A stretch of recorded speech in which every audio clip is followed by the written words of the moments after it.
The silence in the combat arena was suffocating, and Lyria could feel every pair of eyes boring into her back like laser sights locked on target. Standing at the entrance to the Galactic Military Academy's infamous first combat examination chamber, she watched the holographic countdown flicker from 10 to 9, her heart hammering against her ribs with a rhythm that would have sounded like war drums to anyone who could hear it.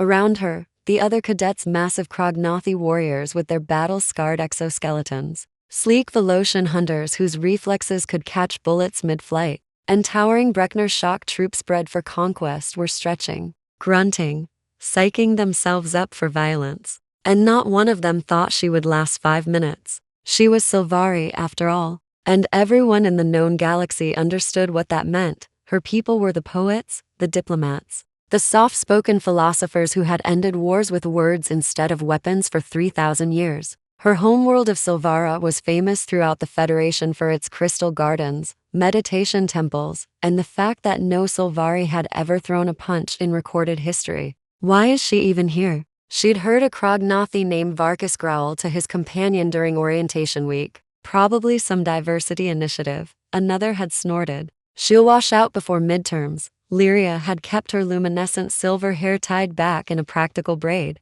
her pointed ears twitching slightly as she'd pretended not to hear. Her striking features arranged in the serene expression her mother had taught her since childhood. Let them think what they want, her instructor, grandmother Elisa, had always said. A tree does not explain its strength to the wind. But now, standing in her fitted tactical pants and sleek compression top, both designed in Sylvara's signature flowing style but reinforced with modern combat-grade materials, she felt the weight of expectation crushing down like planetary gravity. The countdown hit 5, and the arena doors groaned open to reveal a nightmare landscape of razor wire, automated turrets, shifting platforms suspended over what looked like a genuine lava pit, and worst of all, 3 Alpha-class combat drones already powering up their weapons systems with that distinctive whine that made experienced soldiers flinch. Attention, cadets, the automated voice boomed across the chamber, its emotionless tone somehow making everything worse.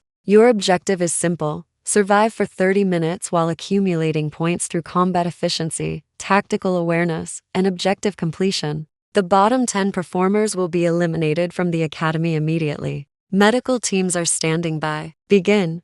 The other cadets exploded into motion like a dam breaking, their war cries echoing off the reinforced walls as they charged toward the nearest cover, already forming the tactical units. They'd been drilling for weeks. Lyria didn't move. She stood at the entrance for 3 full seconds, an eternity in combat time, and closed her eyes, breathing in deeply through her nose, tasting the recycled air and the ozone smell of charging plasma weapons. And something else. Something most species couldn't detect: the microscopic spore count in the atmosphere, the air pressure differential between this section and the next, the barely perceptible vibration in the floor that told her exactly where the next platform rotation would occur. The weak Sylvari is freezing up, someone shouted, followed by cruel laughter. Then Lyria opened her eyes, and they blazed with a light that had nothing to do with the arena's harsh fluorescent glow. She moved. Not with the heavy, powerful strides of the Breckner or the liquid quick grace of the Velocians,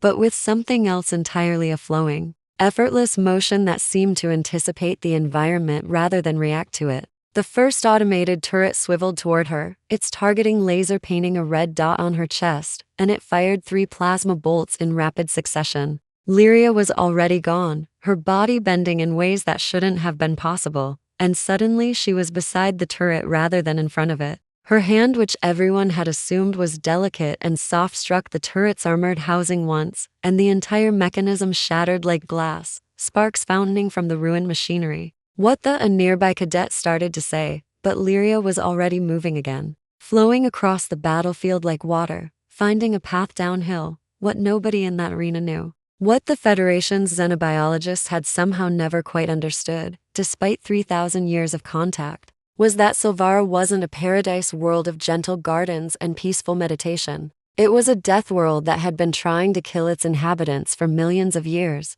And the Sylvari hadn't survived through philosophy, they'd survived through evolution so extreme it made Earth look like a vacation resort. Those crystal gardens everyone admired? They were crystallized toxin deposits from the planet's carnivorous flora, beautiful death traps that release nerve agents when disturbed. The meditation temples? Fortified shelters built to withstand the atmospheric storms that could strip flesh from bone and carried swarms of parasitic organisms that could infiltrate any living thing stupid enough to be caught outside. The Silvari had evolved phenomenal sensory perception to detect the million ways their world tried to kill them every day. Reflexes that operated on a neural level most species couldn't comprehend.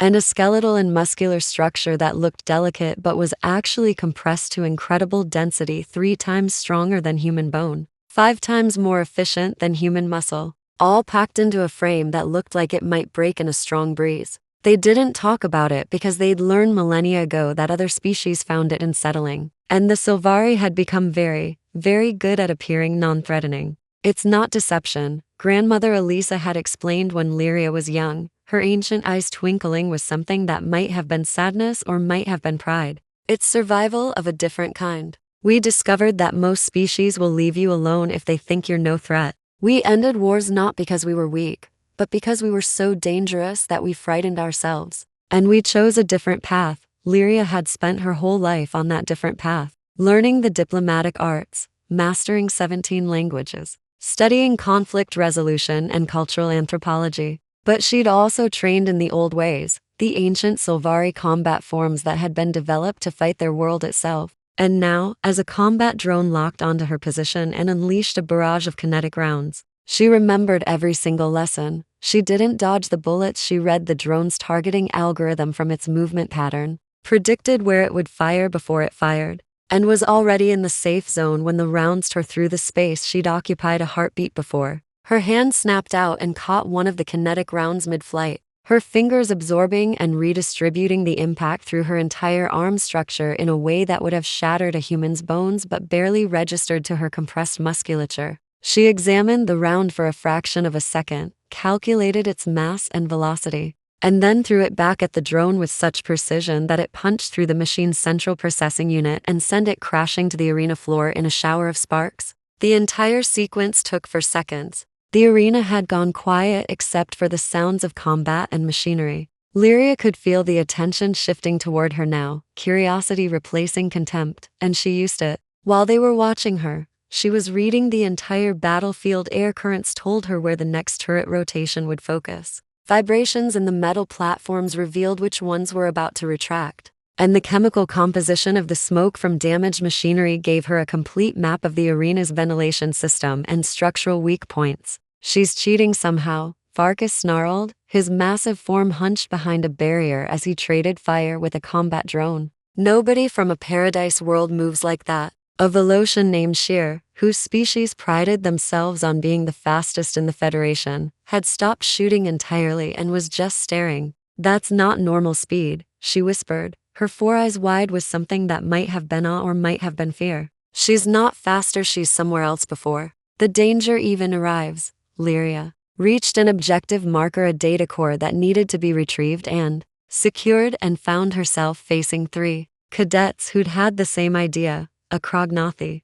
a human male named Marcus, who'd been top of their tactical classes, and a Breckner whose name she hadn't learned. Back off, Silvari, the Krognathi growled, leveling his training rifle at her center mass. You've had your moment to shine. This objective is ours. Lyria looked at him, really looked at him. And for the first time since entering the academy, she let her serene mask slip just a little. I don't want to hurt you, she said quietly, and her voice carried an undertone that made the Breckner take an involuntary step backward. Really? The Krognathi laughed, a harsh barking sound. You hurt me? I'm wearing combat armor, little flower. You're wearing. He didn't get to finish because Lyria moved, and this time she wasn't holding back as much. She closed the 15-foot distance before his finger could tighten on the trigger. Her hand struck his rifle, and the weapon crumpled like aluminum foil. And then she'd swept his legs out from under him with a movement so fluid it looked choreographed. The Breckner swung at her with a fist the size of her head,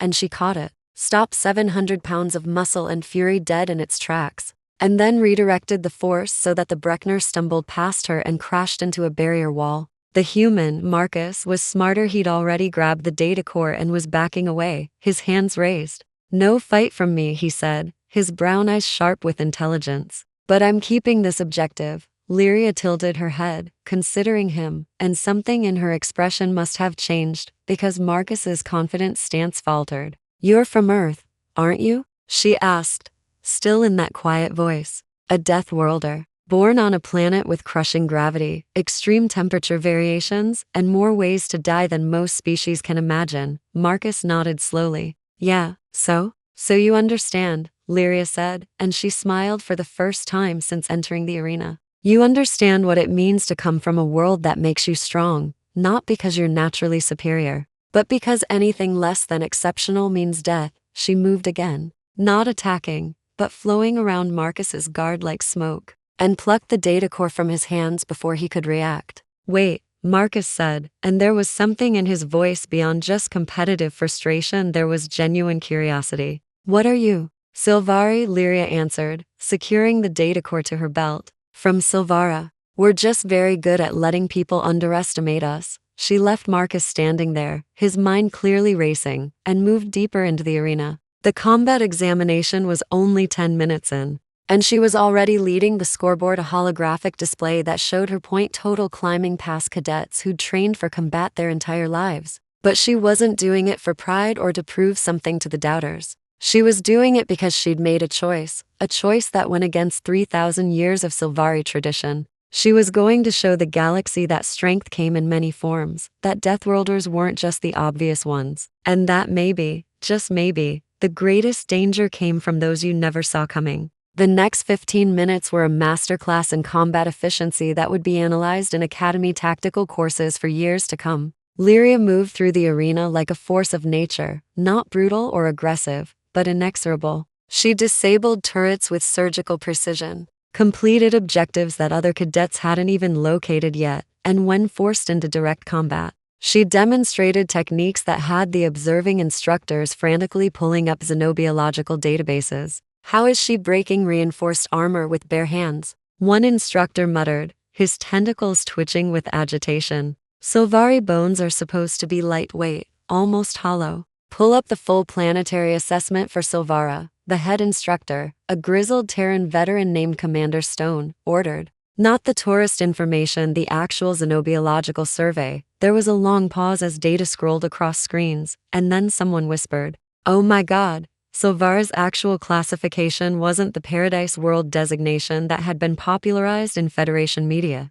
The original survey, buried in bureaucratic archives, rated it as a Class Omega Death World, the highest danger rating possible. A category that included Earth, the Krognathi homeworld of Krogna Prime, and exactly 17 other nightmare planets where evolution ran on hard mode. The crystalline structures weren't art, they were weaponized geology. The atmosphere carried enough ambient toxins to kill most species within hours without protection. The fauna were mostly extinct because the flora had won the evolutionary arms race and become the apex predators. The Silvari had survived by becoming so efficient, so perfectly adapted, so incredibly dangerous that they'd mastered their world completely and then, in an act of collective will that defied explanation, had chosen peace. They chose to be peaceful, Commander Stone said slowly, his weathered face showing rare amazement. They weren't forced into it by weakness, they chose it because they knew exactly how destructive they could be. In the arena, Lyria had reached the final objective, a King of the Hill scenario where cadets had to hold a central platform against all comers for 5 continuous minutes. There were already a dozen cadets fighting for position, the platform, slick with sweat and scorched from plasma fire, and the timer showed only 3 minutes left in the examination. Varkas, the Krognathi who'd mocked her, held the platform, his armor dented but intact, his rifle sweeping across potential approaches. He saw Lyria coming and actually laughed. "You've done well for a flower girl," he called out. "But this is real combat now. This is where strength matters." Lyria didn't respond with words. She simply walked toward the platform, her silver hair coming loose from its braid and flowing around her shoulders like liquid moonlight. Her expression serene once more. Varkas fired a warning shot that impacted the ground near her feet. She didn't break stride. He fired again, closer, and then directly at her. Lyria's hand moved in a blur and batted the training round aside, a shot that carried enough force to crack ribs even with safety protocols engaged. "What are you?" Varkas breathed, And for the first time, there was no mockery in his voice, only genuine shock. "I told you," Lyria said, and then she was on the platform, moving through the defenders like wind through grass. She didn't hurt them. The Sylvari way was still strong in her, but she displaced them, redirected them, used their own strength and momentum against them until the platform was clear except for her and Varkas. The massive Krognathi charged, roaring, 300 pounds of muscle and armor. Lyria didn't dodge. She stepped forward, inside his guard, and placed one hand on his chest plate. For a moment, they were frozen there, and Varkas could feel something through his armor that made his warrior's instincts scream in primal terror. Her hand was vibrating at a frequency that resonated with the molecular structure of his armor plating. And she could, if she wanted, shatter it and him into component atoms. "Yield," she said softly, and it wasn't a request. Varkas, who had never yielded in his life, who came from a culture where surrender meant dishonor, looked into her eyes, those beautiful, terrible eyes that held the memory of a million years of survival on a world that made Krogna Prime look gentle, and did something that shocked him more than anything that had happened in the arena. He stepped back and lowered his weapon. "I yield," he said, his voice rough with emotion he couldn't quite name. "To you, Sylvari, I yield." Lyria held the platform for the remaining time, and not one cadet challenged her. When the buzzer finally sounded and the holographic scoreboard displayed final results, her name was at the top by a margin that seemed almost impossible. Lyria Sylvari, 2,847 points. The second-place cadet had 1,203. The arena doors opened, and cadets filed out in stunned silence, but Lyria remained on the platform for a moment, her chest heaving with exertion that she'd hidden during the exam, her hands trembling slightly from the adrenaline and the effort of maintaining control. She'd done it. She'd proven herself. But at what cost? Would they accept her now, or fear her? Would this change anything? Or would she always be the anomaly, the exception, the dangerous thing, pretending to be safe? "Cadet Lyria," Commander Stone's voice cut through her spiraling thoughts. The Terran commander stood at the arena entrance, his expression unreadable. "Sir," she said, snapping to attention despite her exhaustion.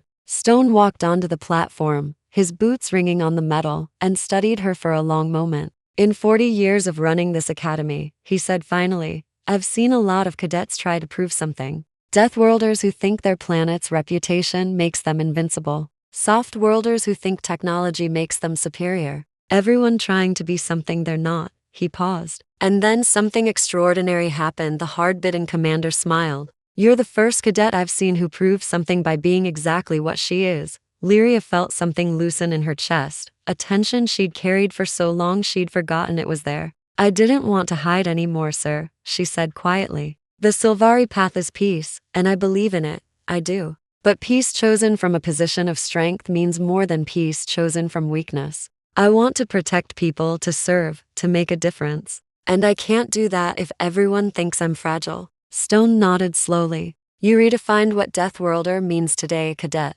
It's not about being aggressive or violent, it's about being forged by your environment into something exceptional and having the wisdom to choose how you use that strength." He glanced at the scoreboard, then back at her. "You're going to have a target on your back now. Every cadet will want to test themselves against you. It won't be easy. Nothing worth doing is easy, sir," Lyria replied, and she felt a smile tugging at her lips. "My grandmother taught me that while we were harvesting crystal thorns from the Forbidden Gardens. I was 6, and I only got stung 47 times. Stone actually laughed at that. "Dismissed, cadet, and welcome to the academy for real this time." The weeks that followed were different in ways Lyria hadn't expected. The mockery stopped, yes, but it was replaced by something more complex, a mixture of respect, curiosity, and wariness that she found both gratifying and lonely. Cadets gave her space in the corridors, watched her in training sessions, whispered when they thought she couldn't hear. But there were exceptions.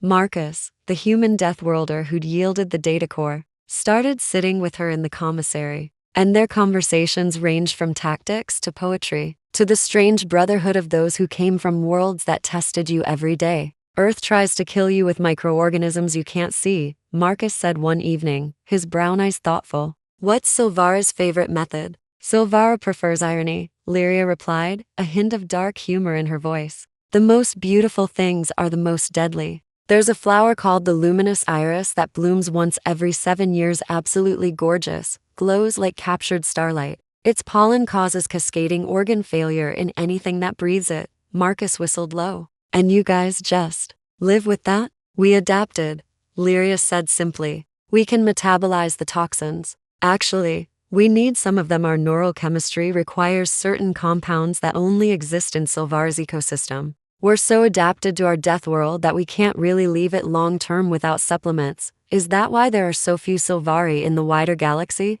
Marcus asked, genuine curiosity in his voice. Lyria nodded, feeling a familiar pang of homesickness. We're tied to our world in ways most species aren't, but that's also why I'm here. Someone needs to represent us, to show that we're more than just the peaceful diplomats everyone thinks we are. We have things to offer, perspectives from a world that taught us to see danger in everything and beauty in survival. Marcus was quiet for a moment, then said, you know, on Earth, we have this saying, still waters run deep. I think that applies to your people. And to yours, Lyria replied, meeting his eyes. Earth Deathworlders are famous for being tough, but you're also artists, dreamers, explorers. You're more than just your strength. Something passed between them in that moment. An understanding that went beyond words. Two people from nightmare worlds who'd chosen to be more than just survivors. Who'd chosen to reach for something greater. It wasn't romance, not exactly, but it was connection, and in the harsh environment of the academy, that mattered more than Lyria had realized it would. The second combat examination came 3 months later, and this time, nobody underestimated the Silvari cadet. In fact, multiple teams tried to coordinate their efforts to take her down first, seeing her as the primary threat. Lyria found herself smiling as she moved through the combat zone, not because she enjoyed violence, but because this was honest. They saw her clearly now, and she didn't have to pretend to be something she wasn't. When she inevitably topped the scoreboard again, this time by working with Marcus and 2 other cadets who'd learned to appreciate what she brought to a team. It felt like a victory of a different kind. After the examination, Varkas approached her, his movements careful and respectful. Lyria, he said, using her name instead of her species designation for the first time. I owe you an apology for my words and my assumptions. You taught me something important, that strength without wisdom is just violence. But wisdom without strength is just hoping someone else will save you. Lyria looked up at the towering Krognathi and felt a warmth in her chest that had nothing to do with her homeworld's brutal environment. Apology accepted, Varkas. And thank you for yielding that day. It meant more than you know. You could have shattered my armor, Varkas said bluntly. I felt it. You could have ended me, but you gave me a choice instead. That's not just strength, that's honor. Word of the Silvari cadet spread beyond the academy. Xenobiologists rushed to revise their classifications. Historians dug into the real story of Silvara. And the Federation media discovered that the peaceful diplomats had been sitting on one of the most remarkable evolutionary stories in known space. Lyria received messages from home, some proud, some worried, some angry that she'd revealed secrets the Silvari had kept for millennia. Her grandmother's message was characteristically brief. You've chosen a hard path, little thorn. But watching you walk, it makes this old root proud. Remember that strength is a tool, not identity. Come home when you can, the gardens miss you. And so do I. Lyria read the message in her quarters, her eyes stinging with tears she'd been holding back for months, and realized that she'd been afraid of disappointing her people by being honest about what they were. But maybe honesty was its own form of strength. And maybe the Silvari could be both things: peaceful philosophers and exceptional survivors. Poets who could break armor with their bare hands. Artists who could read a battlefield like others read music. As her first year at the academy drew to a close, Lyria stood in the observation deck, looking out at the stars that represented 1,000 worlds and 1,000 different ways of being strong. She thought about the title she'd inadvertently earned among the cadets, the Deathworlder they never saw coming. It made her laugh, a soft sound that held notes of irony and acceptance. What's funny? Marcus asked, joining her at the viewport, 2 cups of coffee in his hands. He offered her one, and she accepted it gratefully. I was trying so hard not to be seen as dangerous, Lyria said, that I never considered I might want to be seen clearly, danger and all. My people chose peace because we understood the cost of violence. And that choice is still valid, still beautiful. But denying what we are, What we're capable of, that's not peace. That's just hiding. And you're done hiding, Marcus observed, not a question. I'm done hiding, Lyria confirmed. I'm Sylvari, from a class Omega death world that tried to kill my ancestors for millions of years, and we survived by becoming exceptional. I can vibrate my bones to shatter metal. I can sense danger through microscopic environmental changes. And I can kill in about 17 different ways before most species could draw a weapon. She paused, then smiled. And I choose peace anyway, not because I have to, but because I can. And that choice means everything. Marcus raised his coffee cup in a toast. To choices then. And to Deathworlders who redefine what strength means. To choices, Lyria echoed, touching her cup to his, and in that moment, looking out at the infinite possibilities of the galaxy, she felt something she hadn't felt since leaving Silvara. She felt home. Not in a place, but in being fully, honestly, dangerously herself. The human and the Sylvari stood together in comfortable silence. Two products of nightmare worlds who'd chosen to reach for something better, and outside the viewport, the stars blazed with the light of a million stories yet to be written, somewhere in the Academy's archives. Commander Stone updated Lyria's file with a note that would become legendary among future instructors. Cadet Lyria, Sylvari. Combat efficiency rating, exceptional. Tactical awareness, superior. Most important quality, reminded us that the most dangerous opponents are the ones who choose mercy, because that choice means they've already won. And in the crystal gardens of Silvara, where beauty and death grew intertwined like lovers, the wind carried whispers of a daughter who'd gone to the stars and shown the galaxy what it meant to be both gentle and unstoppable, peaceful and powerful, a flower with thorns sharp enough to cut through prejudice and strong enough to hold up the weight of truth. They had thought she was weak, those cadets who saw only what they expected to see. But Lyria had taught them a lesson that would echo through the Academy's halls for generations. True strength isn't about never being afraid, never being soft, never being kind. True strength is being capable of terrible things and choosing, every single day, to be better than your worst potential. That's what it meant to be a Deathworlder. She'd shown them. Not the planet you came from, but the choice you made about who you'd become, despite or perhaps because of the crucible that forged you. And as the first Sylvari to graduate top of her class from the Galactic Military Academy, as the one who redefined what Deathworlder meant to a galaxy that thought it understood survival, Lyria carried that lesson forward into a career that would change the Federation forever. But that's a story for another time. For now, it's enough to know that she was seen, truly seen, and she was magnificent.